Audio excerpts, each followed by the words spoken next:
2500 பட்டதாரி ஆசிரியர்களுக்கு உடனடியாக பணி நியமன ஆணைகளை வழங்கலாம் என்று தமிழ்நாடு அரசுக்கு சென்னை உயர்நீதிமன்றம் அனுமதி அளித்திருக்கிறது. இது பற்றிய முழு விவரங்களை அறிவோம். செய்தியாளர் சுரேஷ் இணைகிறார். Over to you Suresh.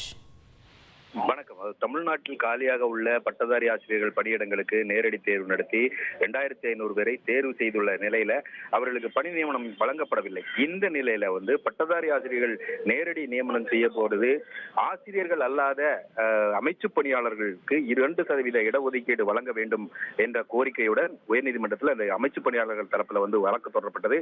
இந்த வழக்கை விசாரித்த தனி நீதிபதி 2% இடஒதுக்கீடை அமைச்சு பணியாளர்களுக்கு ஒதுக்கீடு செய்யாமல் நேரடி தேர்வு மூலம் தேர்ந்தெடுக்கப்பட்ட 2500 பட்டதாரி ஆசிரியர்களுக்கு நியமனம் வழங்கக்கூடாது என்ற ஒரு இடைக்கால தடை உத்தரவை பிறப்பித்திருந்தார் தனி நீதிபதி.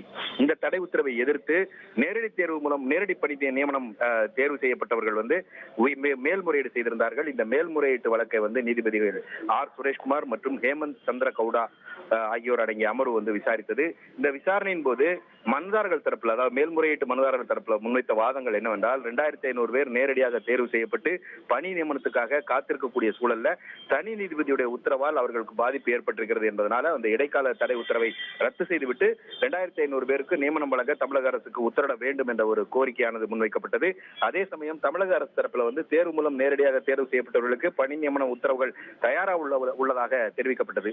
இருதரப்பு வாதங்களையும் கேட்ட நீதிபதிகள் நேரடி நியமனங்களுக்கு தேர்வு செய்யப்பட்டுள்ள அந்த 2500 பேருக்கும் அரசு பணி நியமன உத்தரவுகளை உடனே வழங்கலாம் என்று அனுமதி அளித்து உத்தரவிட்டிருக்கிறார்கள்.